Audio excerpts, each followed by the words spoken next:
It's great to be here with you. And Evan, Kevin, and Josh, it's great to be here in Texas, sitting with three Texans to talk about your great state and what makes it unique. You know, as a conservative, I often find myself looking to Texas to gauge the strength of the conservative movement. So I'd love to kick off our conversation by asking you all to weigh in on what exactly it is that really separates Texas from the other 49 states in America. What makes it so unique, and how does Texas really stay on the forefront of promoting freedom and innovation? I'll start, since you were pausing. A lot of reasons for that. I'll be brief because Evan and Josh will have some really smart things to say. I don't mean this, and no sarcasm here, I don't mean this in any disrespect to other states. I'm a native Louisianan, but a Texan by choice, Texas educated as well. Texas, more than any other state, is unto itself independent. Texas, more than any other state, is an ideal before it's even a place. And what is unique, speaking as a historian about that, it's unique, it's one of a kind, is that that has persisted over a couple hundred years. And it's persisted because of the tremendous diversity, geographically, culturally, linguistically, religiously, which Josh is very eloquent about. And it's just sort of remarkable, as Bridget was suggesting, that here in the 21st century, that remains the case. And that's really what's at stake in our business, in our policy, and our politics, which of course we'll talk about today. Well, it's awesome to be here. You know, I'm 9 years into my journey in Texas, and I will say kind of as an immigrant, I lived in a lot of cities before this, San Francisco, New York, New Haven, Washington, D.C., Princeton, Cambridge, Boston, and never in any of those places did I ask the question, how can I be a good New Yorker? Maybe because there isn't one. Just kidding. I love New York. But I got to Texas, and I just felt the onus to ask the question, what does it mean to be a good Texan, and how can I become part of what's happening here, both by bringing some of the outside spirit and capital and new ideas, but also soaking up all the amazing things that are here. So I might put a fine point on it, which is like, this is the place that when many people come, they say, man, how can I get more like the special secret sauce that's happening in this place? Is that, you buy that? Sure. Okay. You know, a good friend of mine, Dave Buffkin, whom I'm sure some of you know out here, has told me several times in the years that I've known him that he hates rock and roll, specifically because, well, one, he's old, but the other reason he hates rock and roll is because rock and roll has so many songs about how great rock and roll is. And so in that, I would submit to you that Texas is the rock and roll of states. Because here you are, you've come to Texas to attend a panel with Texans to talk about Texas, and but none of us up here are tired of it. So thanks for sitting through it with us. You know, I guess I'm the only native Texan up here on stage. My family's from South Texas. I was actually born in Austin, which is like three of us who can say that at this point. And but look, here's the thing about the state. You know, when I was born in 1975, and really until the past 25 years, Texas had, exactly as Kevin said, spent generations, centuries, being a place apart. And so Texas, when Americans looked at Texas, they saw something else other than themselves, something very interesting, and often something very attractive, but nevertheless something distinct and unique. And I would submit that that has changed in the past generation. It's really changed in the 21st century. Whereas Americans used to look at Texas and see something else, something very Texan, apart from themselves. Now, increasingly, Americans can look at Texas, all of those of you from the other 49 great states, and see the best version of themselves.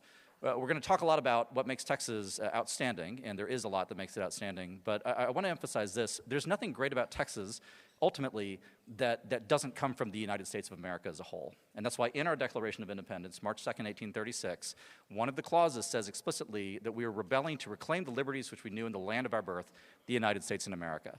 So as you're here, welcome, and remember that what you're seeing here, the good things about it, is a fulfillment of the America that you are equally heir to. Thank you all. I think that's so encouraging, and truly, Texas is a state that we all look to, and one of the things that so stands out about Texas is its economy. You know, for the past several years, Texas has been ranked among the top 10 economies in the world. So Evan, I want to ask you, where does that strength come from? How has Texas been able to sustain and grow their economy year after year? Well, the piece I can speak directly to is the space of venture capital investment firms and early stage disruptive technology companies, many of which fail and some become massive successes. I think there's probably a few decades, and these guys could speak much more to that, of Fortune 500 companies reloading. There's a ton in DFW area. I'll speak specifically to Texas as a home for major innovation. So I was starting a company with a good friend of mine. We were in Boston at the time. I had been at Facebook in Palo Alto before. And we had the question of where are we going to put the company? And he was from Texas and made some good arguments. Said, all right, let's put the company in Texas. So we came down here.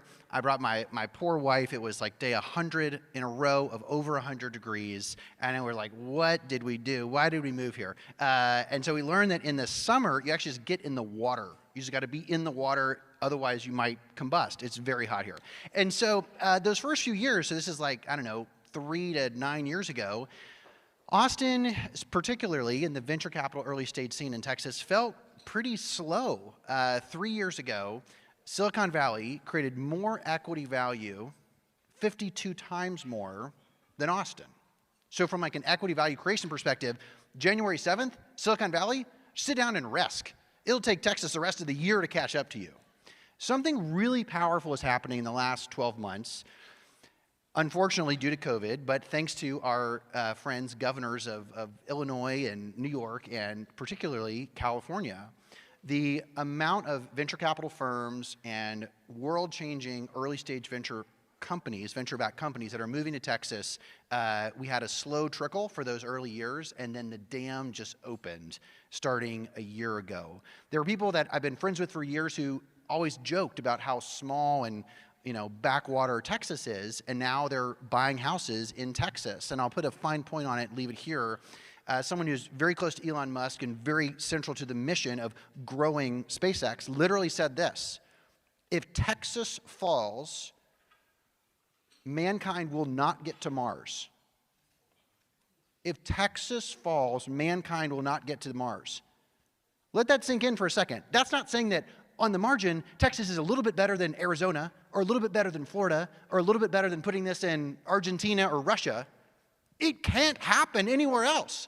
I want to hear him make the case for that. I'm not sure I even believe it. I love the news, but that's a really big idea. So I think what's happened in the last year here has drawn on some of the trends we've seen in recent years, but in particular, the mismanagement of California, New York, and Illinois, and a few other places have meant that some of the nation's best builders are now in our backyard. Yeah, well, that's exactly what we've seen in 2020. As you mentioned, organizations, companies like Tesla, Amazon, HP, Oracle, they've expanded or they've moved their operations here to Texas for obvious reasons. Of course, that's great for the economy. There are concerns, though, that those individuals are bringing some of their leftist policies with them from states like California. So how do you go about, and would love Kevin and Josh as well to hear your thoughts on this, how do you really go about onboarding, if you will, those individuals into Texas to show them what makes the state so great and how you can really hold on to the true spirit of Texas? Josh, you want to tag team this? Maybe start absolutely. with civil society, and I'll pick up legislative session. Right on. Well, it takes 14 years to get citizenship in Texas. So there's that. The real world. Well, look, so here's the thing, and this is kind of a line that circulates in a lot of different places, that the new Texans are making Texas worse, making Texas different, making Texas more left-wing. None of that's true. Texas glories in its new Texans. And I've got a couple of new Texans at home, 2 little boys adopted from China. And the moment that they landed in Texas and became American citizens in Texas, they're as fully Texan and as fully recipients and inheritors of the Texas legacy as much as I am, whose family roots go back 300 years here. So that's one thing that we've got that we have to remember, that the people moving here are making a deliberate choice, a choice that somebody native-born like me did not have the privilege of making, of affirming that this is the kind of place that they want to be. And it's not a rejection of where they were. I want to be emphatic about that. But it is an affirmation that where they were ought to live up to the principles that Texas embodies better. Texas has a civil society, and talking about the businesses moving here, it's a two-tier phenomenon, right? So tier one is going to be exactly what you're talking about, kind of the macro tier, which is the business and the money and the infrastructure coming here. But I would argue that the more consequential tier is the individuals who choose to come here, the people who are not part of a corporate relocation, the people who decide to get a home in Sugar Land or Richardson or Leander and decide to move their families here and cast their lot with Texas. And why are they coming? They're not coming because of the macro indicators. They're not coming because of the press. They're coming because it is simpler and easier and more achievable to live the American dream, which is to live in respect and dignity, whatever race, ethnicity, religion you are, here in Texas, and it is almost anywhere else in the nation. Texas works. Texas works to a degree that other states largely do not, and how America, at its best, is supposed to work. I'll close with this and turn it over to Kevin. I mentioned, my kids are Chinese. I live in a neighborhood, a very, very politically Trumpy neighborhood up in North Leander, if you know where that is. So it's ex-Serbia. But, I go to the park, and that park is the most integrated space that my kids play in that you would not see almost anywhere up north.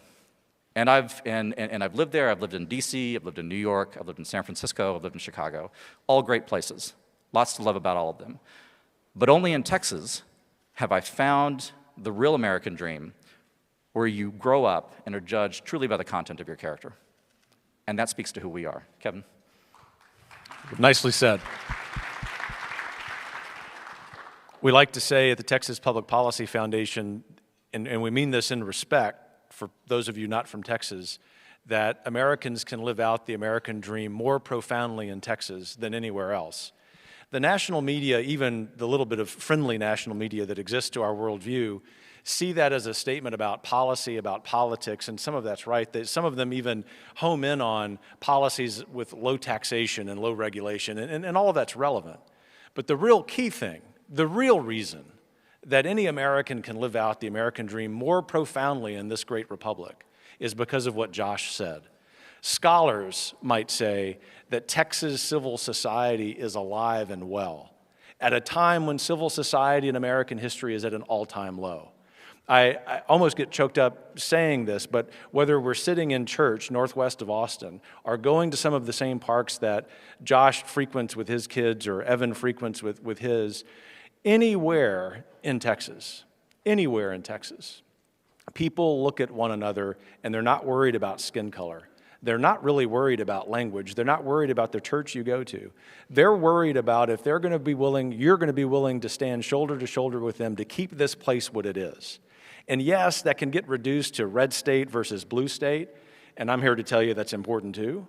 But what we're saying, I think I can speak for Evan and Josh on this, what we're saying is what's special about Texas isn't first the politics, isn't first the policy, isn't first the legislative session. It is the people.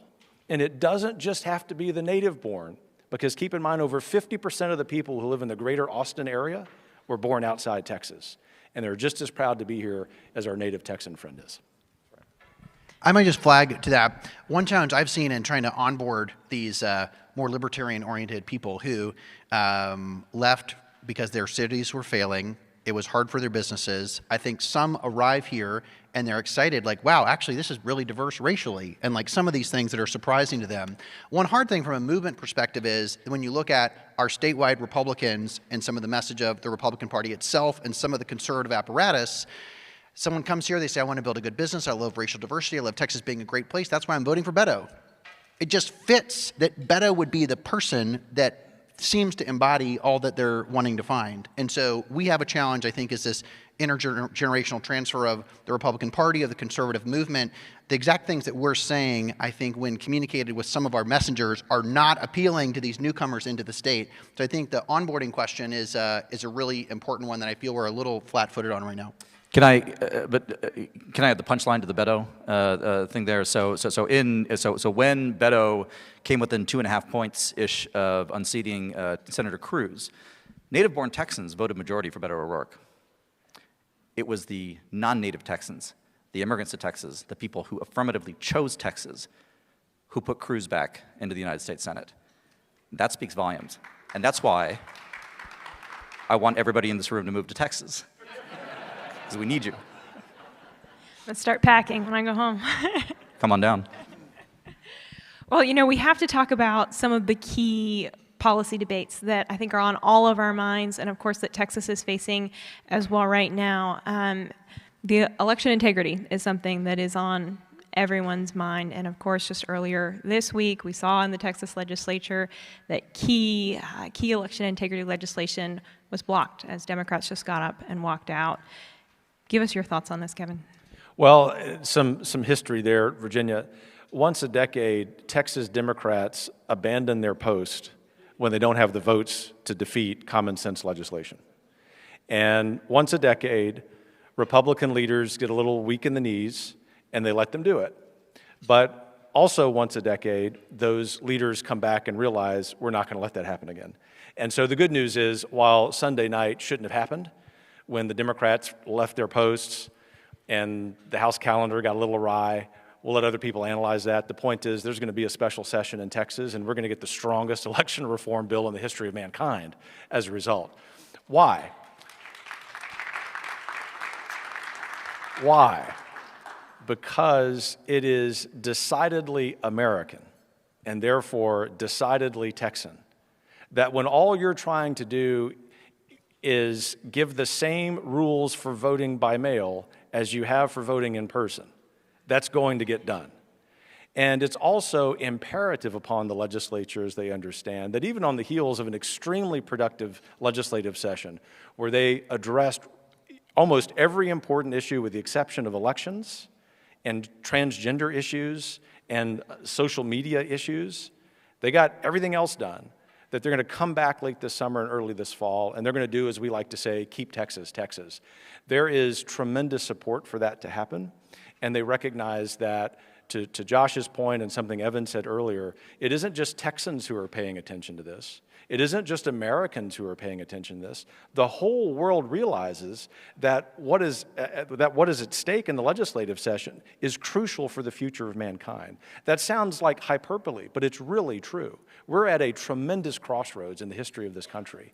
And while everything going on in Florida and in your state are very important, if we lose these battles in Texas, America is in deep trouble.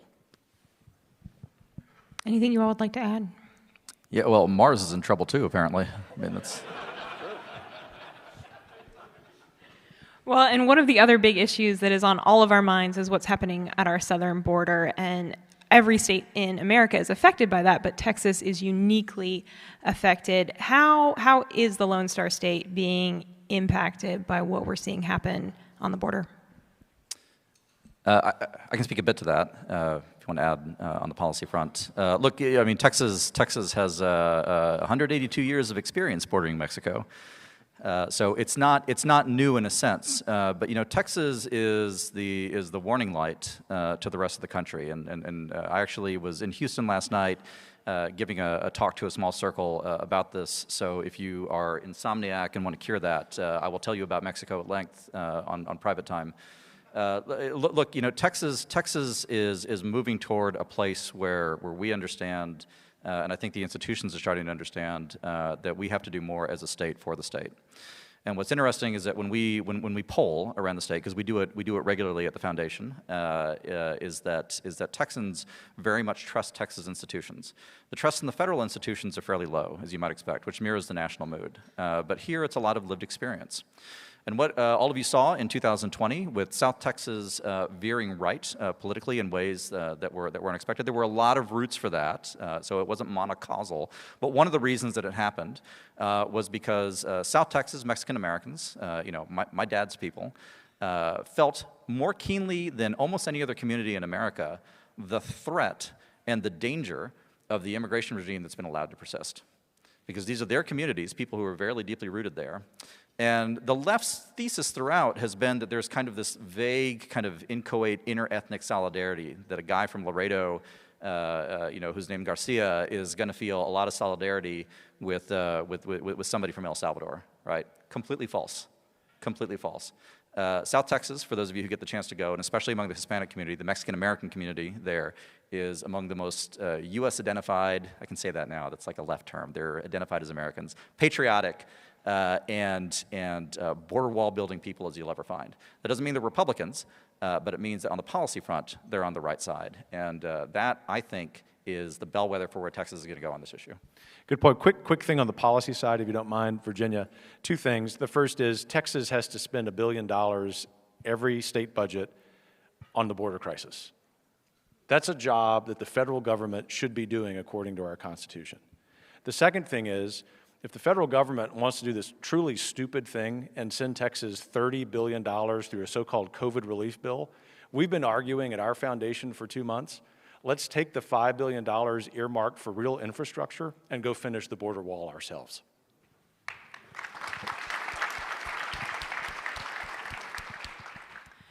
From an economic standpoint, Evan, how does what is happening on the border impact Texas? For the circles that I'm in, it feels not really in conversation. I'll just share a brief vignette, and this is from a guy who works regularly on the border. Josh would have real details on this, but if you guys have not studied actually what's happening on the border, the level of sophistication and just savagery of the cartels that are moving people across the border. One quick vignette, at least occasionally it happens this way.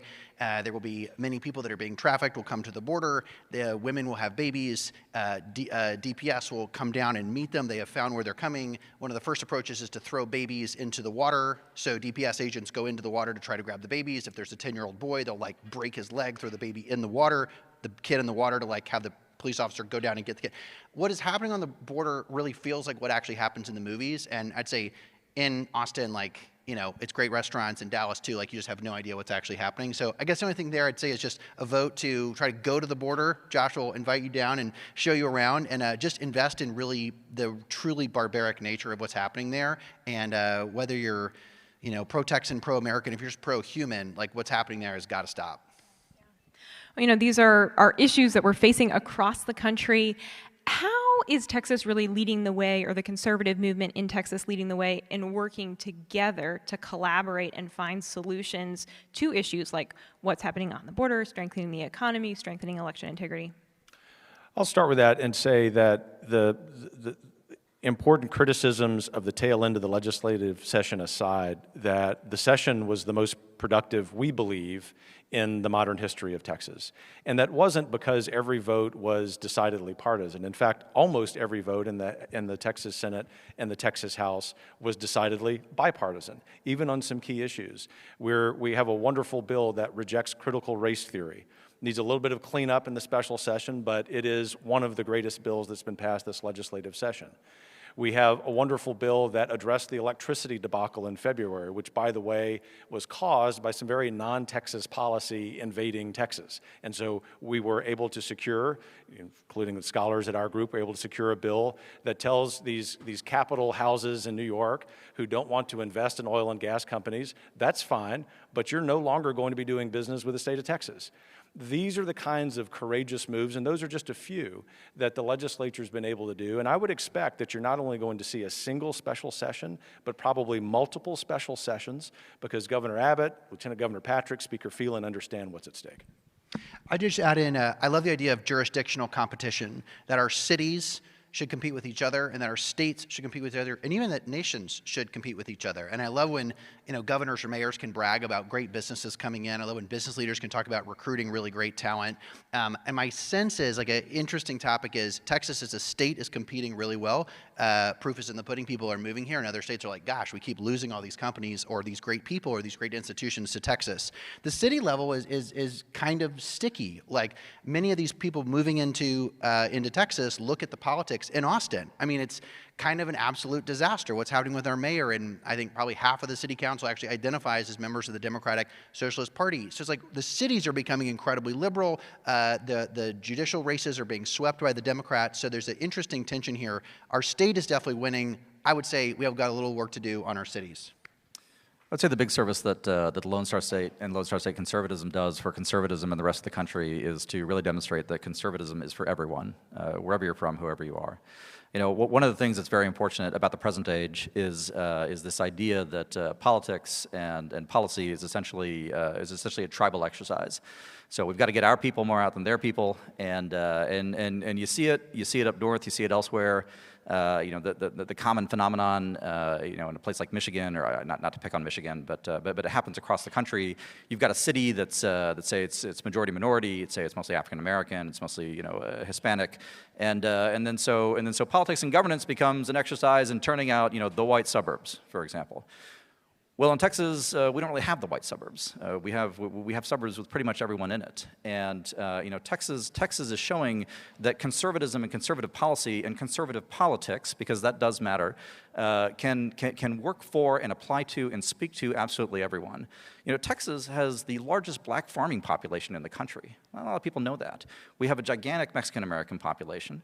The Houston City Fathers are fond of saying that there's 90 languages spoken in Houston every day, most of them at Sonic. But you know, it's still shockingly diverse. There's still neighborhoods where Vietnamese is common currency. My friend Don Frazier, who heads the Texas Center at Schreiner College out in Kerrville, likes to say that Texas was the only naturally occurring multicultural frontier in American history. He's right about that. And that continues to this day in Texas. That's why, you know, I had people from other states ask me, hey, are you worried about raising non-white kids in Texas? And I'll tell them, there's no place else I would rather raise them. There's no place else where I am as sure that they will be judged on their achievements and who they are than here in Texas. And to demonstrate that and to show that, and to show that Texas is a place where a Pakistani migrant who is conservative, by the way, is building the Western Hemisphere's largest cricket field complex. It's the planet's most boring game, but he's doing it. You know, that's Texas today. That's Texas today, and it can be America tomorrow. That's what we can show. In addition to being a breeding ground to test different kinds of companies, I'd invite all of you guys, if you're not in Texas, to think of Texas as a place to test and experiment with policy solutions. We have statewide electeds, we have policy leaders, Joe Lonsdale and the Cicero Institute, Jared Meyer is here. The kind of innovation that John Tillman in Illinois has been doing, we have so much of that happening in Texas. We have a little bit of a bank shot of that with Brooke Rollins going to Washington and then helping drive some of the stuff at the federal level. But as you guys are working in your states, know that there are investors, they're innovators putting money and testing stuff in Texas in cool ways. And so if you have ideas of like, hey, here's a problem in our state, maybe something's happening here that you could learn from, maybe there's something we could partner on. But as a new to Texas Texan, I love the idea that we could, you know, swing big, miss a few things, and help export some of the lessons that we have in ways that you guys can draw on some of the mistakes here and make your states awesome as well. And that's really, truly, I think, how we accept the challenge before us, is this, okay, how can we partner together? How can we share ideas? How can we navigate the challenges in front of us in order to further America and the ideals that we all hold dear?